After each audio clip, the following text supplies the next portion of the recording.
하나님의 말씀은 사도행전 2장 22절로 36절까지 말씀입니다.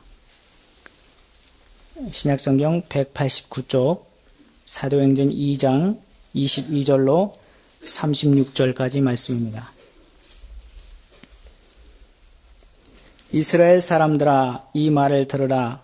너희도 아는 바와 같이 하나님께서 나사렛 예수로 큰 권능과 기사와 표적을 너희 가운데서 베푸사 너희 앞에서 그를 증언하셨느니라.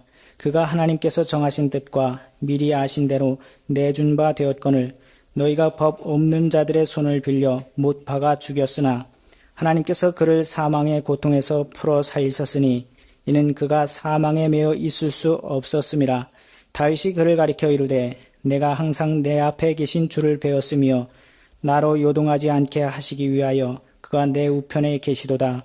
그러므로 내 마음이 기뻐하였고 내 혀도 즐거워하였으며 육체도 희망에 거하리니 이는 내 영혼을 음부에 버리지 아니하시며 주의 거룩한 자로 썩음을 당하지 않게 하실 것임이로다. 주께서 생명의 길을 내게 보이셨으니 주 앞에서 내게 기쁨이 충만하게 하시리로다 하였으므로 형제들아, 내가 조상 다윗에 대하여 담대히 말할 수 있노니 다윗이 죽어 장사되어 그 묘가 오늘까지 우리 중에 있도다. 그는 선지자라. 하나님이 이미 맹세하사 그 자손 중에서 한 사람을 그 위에 앉게 하리라 하심을 알고 미리 본고로 그리스도의 부활을 말하되 그가 음부에 버림이 되지 않고 그의 육신이 썩음을 당하지 아니하시리라 하더니 이 예수를 하나님이 살리신지라. 우리가 다 이 일의 증인으로다. 하나님이 오른손으로 예수를 높이심에 그가 약속하신 성령을 아버지께 받아서 너희가 보고 듣는 이것을 부어주셨느니라. 다윗은 하늘에 올라가지 못하였으나 친히 말하여 이르되 주께서 내 주에게 말씀하시기를 내가 내 원수로 내 발등상이 되게 하기까지 너는 내 우편에 앉아 있으라 하셨도다 하였으니 그런즉 이스라엘 온 집은 확실히 알지니 너희가 십자가에 못 박은 이 예수를 하나님이 주와 그리스도가 되게 하셨느니라 하니라. 아멘. 스코틀랜드 출신인 영국의 신학자 윌리엄 바클레이는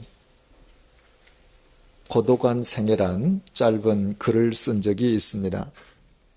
그 글은 바클레이의 창작물이 아니라 오래전부터 전해오던 이야기를 바클레이가 정리한 것으로 그 내용이 이렇습니다.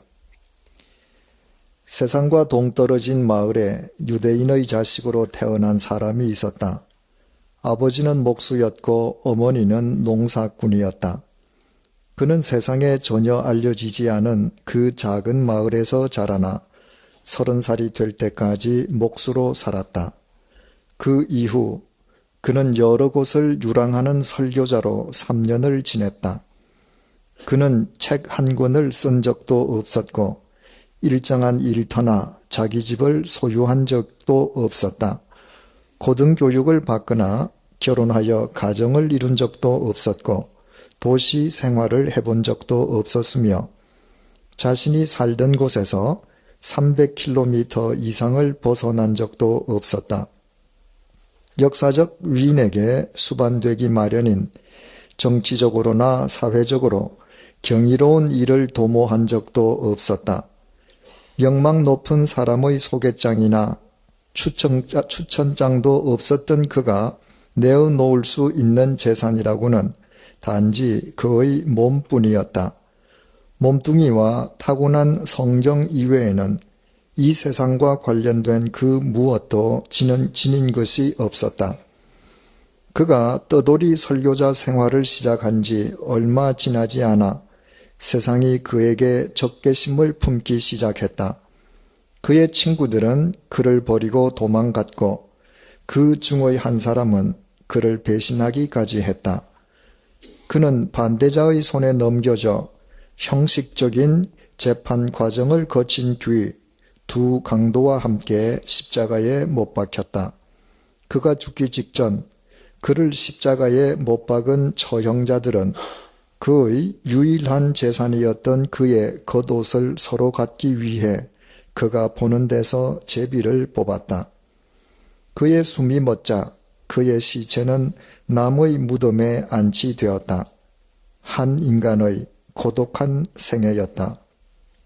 그러나 2000년의 세월이 흐른 오늘날 그는 인류의 중심에 그리고 영혼을 향한 대열의 최선두에 서 있다. 역사상 가장 강력한 군대, 가장 권위 있는 집단, 가장 뛰어난 왕들을 모두 모은다 한들 인류의 삶에 미친 영향력에 관한 한 저 고독한 생애에는 전혀 필적할 수 없다. 우리는 이 고독한 생애의 주인공을 잘 알고 있습니다. 나사렛 예수십니다. 그분은 이 세상에 태어나실 때 마땅한 보금자리가 없어서 역겨운 냄새가 나는 짐승의 밥통을 침대로 삼아 태어나셨습니다. 그분이 살던 나사렛은 빈민들만 모여 살던 달동네였습니다. 그분에게는 세상에 내어놓을 만한 경력이나 학력이 전무하였습니다. 2000년 전 철저한 계급 사회였던 로마 제국 치하에서 그분은 최하층민이었습니다. 그런데도 그분에 의해 주전과 주후로 구분된 인류의 역사는 그분으로 말미암아 새로워졌고 또 새로워지고 있습니다. 알렉산더와 징기스칸 그리고 나폴레옹 등 소위 영웅으로 추앙받는 모든 인간들을 다 합친다 해도 결코 있을 수 없는 일이 그분에 의해 일어난 것입니다. 대체 어떻게 이런 일이 가능할 수 있었겠습니까? 어떻게 인류의 역사가 빈민 출신의 무학력, 무경력자에 지나지 않는 나사렛 예수를 정점으로 전개될 수 있었겠습니까? 이 불가사의한 질문에 대해서 오늘의 본문이 그 해답을 제시해주고 있습니다. 2000년 전 오순절날 성령님께서 제자들에게 임하셨을 때 제자들은 성령님께서 말하게 하심을 따라서 다른 언어들로 말을 했습니다. 그 다른 언어들은 사람들이 이해할 수 없는 소위 천사의 방언이 아니라 세계 도처에서 온 사람들이 각기 자신들의 모국어로 알아듣는 이해 가능한 언어였습니다. 그 기이한 현상을 이해할 수 없었던 사람들 중에 제자들을 가리켜 술이 취했다고 조롱하는 자들이 있었습니다. 베드로는 자신들이 술 취한 것이 아니라 자신들에게 성령님께서 임하셨음을 변증하면서 구약 성경 요엘서 2장 말씀을 인용하였습니다. 이에 대해서는 우리가 수차례에 걸쳐 상세하게 살펴보았습니다. 그리고 오늘 본문을 통해서 베드로의 본격적인 설교가 펼쳐지고 있습니다. 본문 22절을 주목해 보시겠습니다. 이스라엘 사람들아 이 말을 들으라. 너희도 아는 바와 같이 하나님께서 나사렛 예수로 큰 권능과 기사와 표적을 너희 가운데서 베푸사 너희 앞에서 그를 정은하셨느니라. 베드로는 하나님과 나사렛 예수를 대조해서 부르고 있습니다. 하나님이 천지를 만드신 전능하신 창조주에 대한 호칭인데 반해서 나사렛 예수는 빈민촌, 달동네인 나사렛 출신의 빈민 예수라는 의미였습니다. 창조주 하나님과 나사렛 빈민, 참으로 대조되는 두 존재입니다.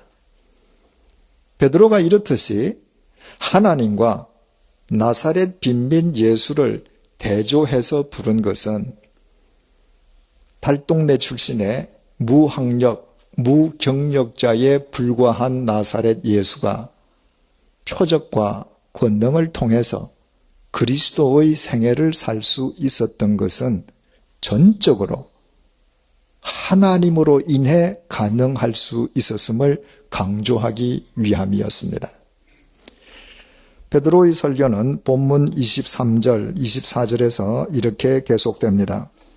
그가 하나님께서 정하신 뜻과 미리 아신 대로 내준 바 되었거늘 너희가 법 없는 자들의 손을 빌려 못 박아 죽였으나 하나님께서 그를 사망의 고통에서 풀어 살리셨으니 이는 그가 사망에 매어 있을 수 없었음이라.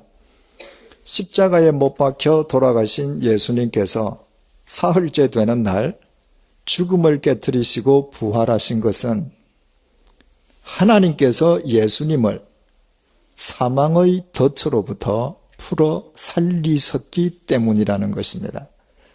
이것이 얼마나 중요했던지 베드로는 본문 32절을 통해서 이 사실을 다시 강조하고 있습니다. 이 예수를 하나님이 살리신지라 우리가 다 이 일의 증인이로다. 천하의 제왕도 결국엔 한 줌의 죄로 공동묘지에서 그 인생이 끝나는 법이거늘 예수님이 죽음에서 부활하신 것은 하나님께서 살리셨기 때문이라는 것입니다. 하나님이 살리시면 반드시 산다는 것입니다. 그뿐만이 아닙니다. 본문 33절입니다. 하나님이 오른손으로 예수를 높이시매 그가 약속하신 성령을 아버지께 받아서 너희가 보고 듣는 이것을 부어 주셨느니라. 천지를 창조하신 하나님께서는 당신의 전능하신 오른손으로 부활하신 예수님을 영원하신 하나님의 나라로 승천케 하셨고 승천하신 예수님을 통해서 하나님의 영이신 성령님을 부어 주셨다는 것입니다. 한마디로 베드로는 자신을 비롯한 제자들에게 성령님께서 임하신 것은 예수님을 통한 하나님의 역사임을 역설하고 있는 것입니다.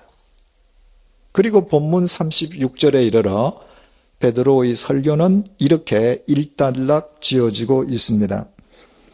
그런즉 이스라엘 온 집은 확실히 알지니 너희가 십자가에 못 박은 이 예수를 하나님이 주와 그리스도가 되게 하셨느니라 하니라. 십자가 위에서 못 박혀서 무력하게 찢기워져 돌아가신 예수님이 천지만물을 주재하는 대주제가 되셨고 인간을 죄와 사망에서 구원해내시는 구원자가 되신 것은 하나님께서 이루신 일이라는 것입니다. 우리는 여기에서 서두에 제기했던 질문으로 되돌아갈 수 있습니다. 어떻게 인류의 역사가 빈민 출신의 무학력, 무경력자에 지나지 않는 나사렛 예수를 정점으로 전개될 수 있었습니까?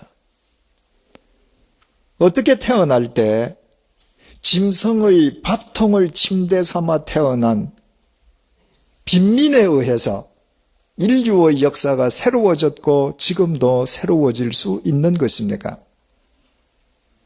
어떻게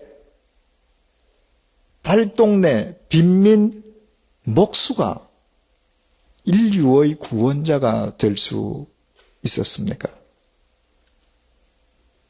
전능하신 하나님께서 나사렛 예수와 함께 하셨기 때문입니다. 하나님께서 나사렛 예수를 통해서 역사하셨기 때문입니다. 하나님께서 천지를 창조하신 당신의 능력의 손으로 나사렛 예수를 붙들고 계셨기 때문입니다. 그래서 베드로는 방금 언급한 본문 속에서만 하나님과 아버지라는 호칭을 무려 8번 사용했습니다. 하나님 아버지의 역사가 아니고는 그 모든 일은 결코 불가능하다는 의미에서였습니다. 여기에서 우리는 왜 예수님께서 빈민으로 태어나시어서 빈민으로 사시다가 빈민으로 이 세상을 떠나가셨는지 그 까닭을 알게 됩니다. 만약 예수님께서 2000년 전 명문 대가의 자제로 태어나셨다면, 그리고 당대 최고의 학력과 경력을 지니고 계신 분이었다면 그분이 무슨 일을 행하든 사람들은 그것을 그분의 능력으로만 간주할 것입니다. 그러나 그분은 짐승의 바통을 침대로 삼아 태어날 정도로 빈민이었고 무학력의 무경력의 소유자에 지나지 않았기에 그분이 행한 모든 일과 모든 말씀은 그분을 통한 하나님의 역사요, 하나님의 말씀으로 드러날 수 있었습니다.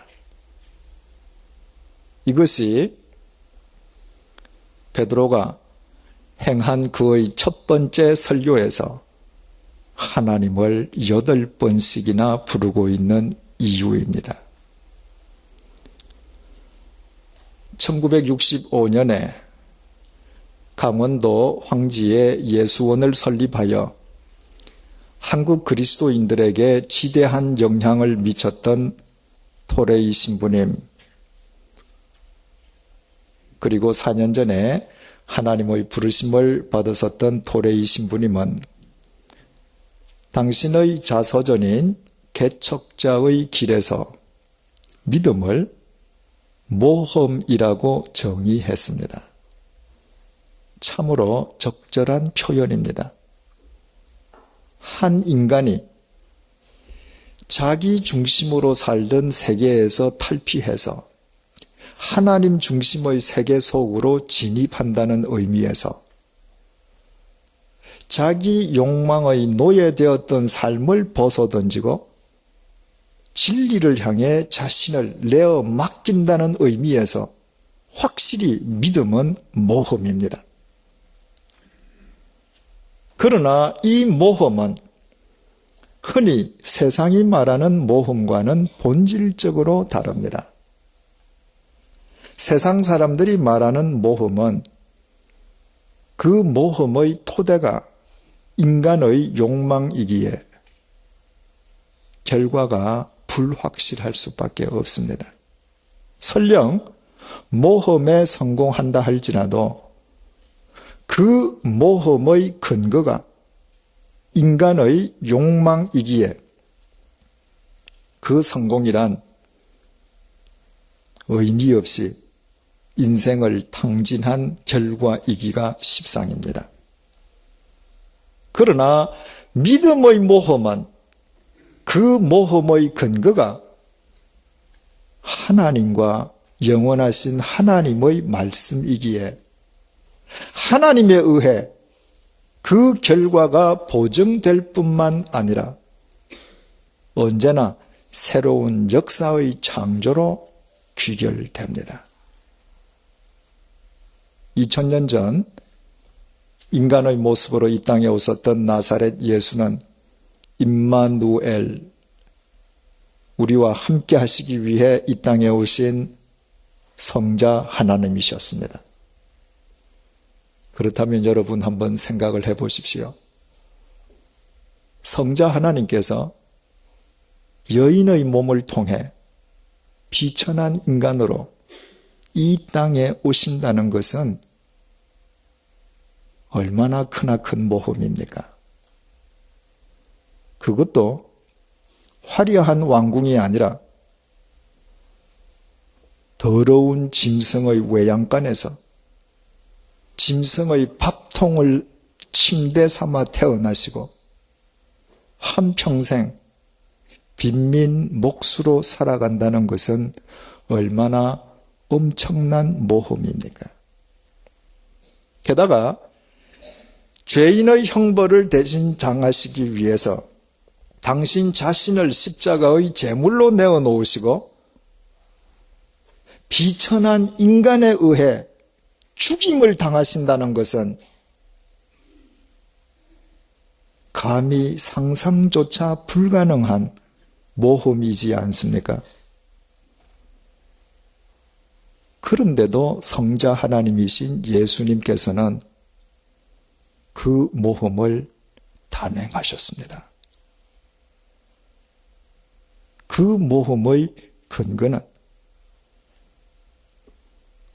성자 하나님이신 예수님께서 성부 하나님, 하나님 아버지를 믿었었고 그 믿음의 토대가 성부 하나님의 말씀이었음을 베드로는 오늘 본문을 통해서 밝혀주고 있습니다. 본문 25절에서 28절 말씀을 보시겠습니다. 다윗이 그를 가리켜 이르되 내가 항상 내 앞에 계신 줄을 배웠으며 나로 요동하지 않게 하기 위하여 그가 내 우편에 계시도다. 그러므로 내 마음이 기뻐하였고 내 혀도 즐거워하였으며 육체도 희망에 거하리니 이는 내 영혼을 음부에 버리지 아니하시며 주의 거룩한 자로 썩음을 당하지 않게 하실 것이미로다. 주께서 생명의 길을 내게 보이셨으니 주 앞에서 내게 기쁨이 충만하게 하시리로다 하셨으므로 이것은 다윗이 지은 시편 16편 내용의 일부로서 그 요지는 내가 죽음에 처할지라도 즐거워하고 기뻐할 것은 주께서 나를 죽음 가운데 내버려 두시지 않고 영원한 생명의 길로 인도해 주실 것을 믿기 때문이라는 것입니다. 베드로가 이 구절을 인용한 까닭을 베드로 스스로 본문 29절에서 32절을 통해 밝혀주고 있습니다. 형제들아, 내가 조상 다윗에 대하여 담대히 말할 수 있노니 다윗이 죽어 장사되어 그 묘가 오늘까지 우리 중에 있도다. 그는 선지자라 하나님이 이미 맹세하사 그 자손 중에서 한 사람을 그 위에 앉게 하리라 하심을 알고 미리 본 고로 그리스도의 부활을 말하되 그가 음부에 버림이 되지 않고 그의 육신이 썩음을 당하지 아니하시리라 하더니 이 예수를 하나님이 살리신지라 우리가 다 이 일의 증인이로다. 베드로는 자신이 인용했던 그 시의 내용이 다윗 자신에 대한 다윗의 고백이 아니라 다윗 시대 이후 1000년이 지나서 이 땅에 오실 예수님에 대한 다윗의 예언임을 밝히고 있습니다. 따라서 그 내용 가운데에 내가 죽음에 처할지라도 주께서 나를 살리실 것이라는 요지의 내용 중에서 나는 다윗이 아니라 예수 그리스도요. 주는 성부 하나님, 하나님 아버지시라는 것입니다. 바꾸어 말하면 성자 하나님이신 예수님께서 빈민으로 이 땅에 오시어 빈민으로 사시다가 빈민으로 당신 자신을 제물로 내어놓으시고 이 세상을 떠나가시는 모험을 감행하실 수 있었던 근거가 하나님의 약속의 말씀이었음을 베드로는 확실히 밝혀주고 있는 것입니다. 예수님께서는 바로 그 믿음으로 모험을 결행하셨고 그 모험의 결과로 인류의 구원자와 부활의 구주가 되셨고, 그분에 의해 인류의 역사는 주전 주후로 나뉘어지면서 새로워졌습니다. 그분이 믿었었던 하나님 아버지께서 그를 통해 친히 역사하셨기 때문입니다. 우리는 다윗의 시에 대한 베드로의 이 해석과 관련해서 어떻게 다윗이 혈혈단신으로 거인 골리앗과 맞서 싸우는 모험을 두려워하지 않았었는지, 그 모험의 근거가 무엇이었는지 확연하게 알게 됩니다. 다윗은 1000년 후 하나님께서 예수님을 죽음 가운데에서 살리실 것을 미리 보고 알고 믿었습니다. 더욱이 다윗은 예수님의 말씀을 예언할 정도로 말씀의 선지자였습니다. 따라서 다윗은 죽음에서 예수님을 살리실 하나님께서 자기의 생명 또한 책임져 주실 것을 믿었던 것입니다. 결국 다윗이 거인 골리앗과 맞서는 모험을 단행했던 근거는 영원하신 하나님의 약속의 말씀이었고, 그 결과로 이스라엘의 역사는 다윗으로 인해 새로워졌습니다. 오늘 본문 속에서 이 설교를 행하고 있는 베드로 역시 신앙의 모험가였습니다. 갈릴리의 직업 어부가 자기 생존의 도구인 그물과 배를 버려두고 목수를 따라 나선다는 것 자체가 일대 모험이었습니다.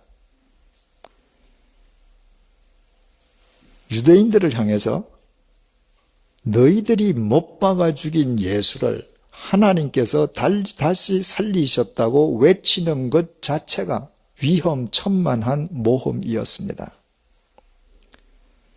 빈민으로 오시어서 빈민으로 살다가 빈민으로 떠나가신 나사렛 예수에게 자기의 생명을 내어놓고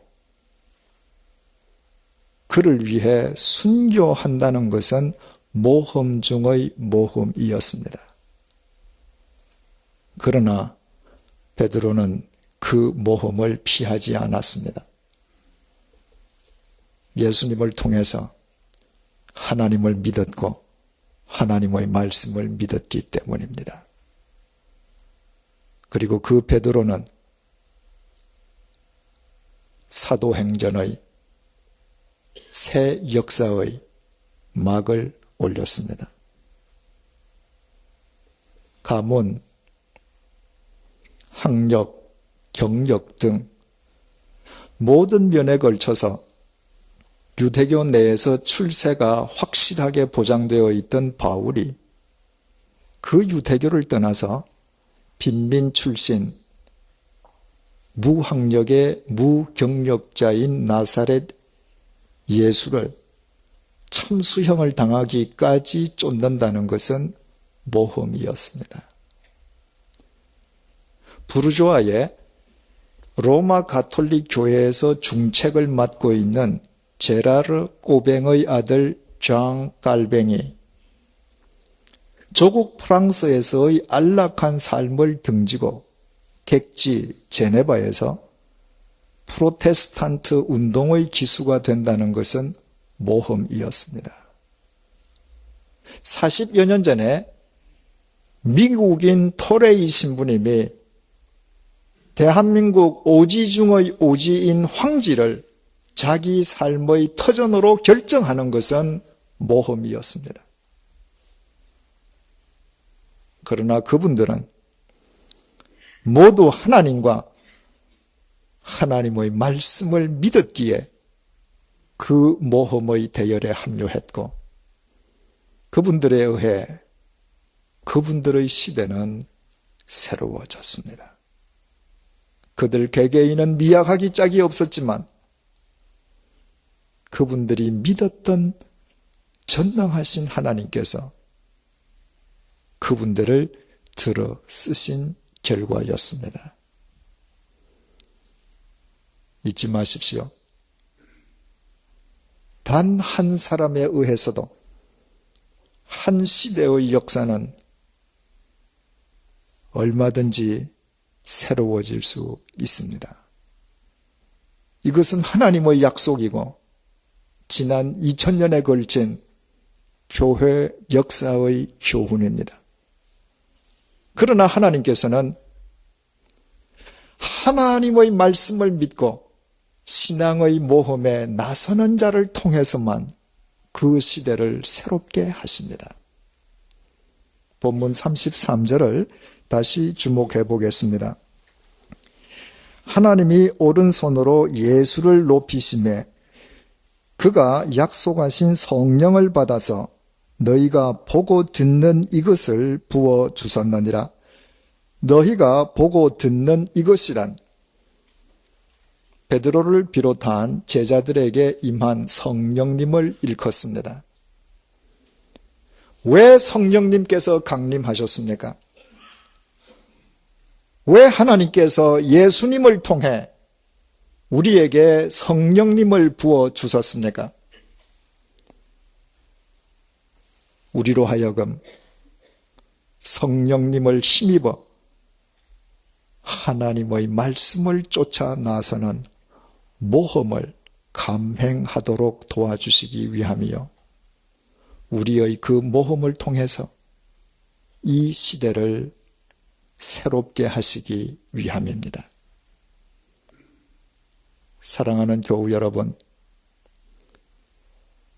이 어둠의 세상 속에서 빛을 쫓는 모험을 두려워하지 마십시다. 거짓의 소용돌이 속에서 정직을 선택하는 모험을 주저하지 마십시다. 사망의 음침한 이 골짜기 속에서 생명을 쫓아 나서는 모험을 회피하지 마십시다. 허망한 욕망의 포로로 살던 옛 삶을 벗어던지고 진리에 우리 자신을 의탁하는 모험을 이 시간부터 시작하십시다. 성령님의 도우심 속에서 하나님의 말씀을 쫓아 나서는 모험을 언제 어디서나 중단하지 마십시다. 우리가 그 모험을 계속하는 한 하나님께서는 우리를 들어 쓰시어 반드시 이 시대의 역사를 새롭게 하신다는 것이 성령 세례받은 베드로가 행한 첫 번째 설교의 핵심이고 메시지입니다. 이것이 믿어지지 않는 분들이 계십니까? 그러면 양화진 저 묘역 속으로 들어가 보십시오. 그곳에는 100여 년 전 오직 하나님과 하나님의 말씀을 의지하고 미지의 조선 땅으로 모험을 결행하여 어둠에 빠져있던 이 땅에 진리의 빛을 비추었던 신앙의 모험가들이 누워 있습니다. 그 비석과 비석 사이에서 귀를 기울여 보십시오. 2000년의 시간과 공간을 초월해서 베드로의 음성이 여러분의 귓전을 울릴 것입니다. 너희가 못 박은 나사렛 예수를 하나님이 천지의 주제와 그리스도로 세우셨느니라. 기도하시겠습니다. 하나님의 영이신 성령님께서 나와 함께 하심을 믿기에 진리를 따라 나서는 모험을 두려워하지 않게 도와주옵소서. 빈민촌 나사렛 예수를 천지의 주제와 그리스도가 되게 하신 하나님의 말씀을 믿기에 하나님의 뜻을 따라 사는 모험을 감행하게 도와주옵소서. 전능하신 하나님께서 내 곁에 계심을 믿기에 나 자신을 교회로 바로 세워가는 모험을 날마다 결행하게 하여 주옵소서. 하나님의 말씀에 근거한 모험의 삶만이 우리가 살고 우리 자손들이 살아갈 이 땅을 새롭게 하는 원동력이 될 것임을 잊지 말게 도와주옵소서. 나는 미약한 인간에 지나지 않지만 하나님께서는 전능하신 창조주 되심을 언제 어디서나 기억하게 도와주옵소서. 오늘 우리가 이곳 양화진에 있음으로 인하여 내일 이 시대의 역사가 새로워지게 도와주옵소서. 하나님께서 오늘 우리를 이곳 양화진에 있게 하신 하나님의 뜻이 바로 거기에 있음을 잊지 말게 하여 주옵소서. 예수님의 이름으로 기도드립니다. 아멘.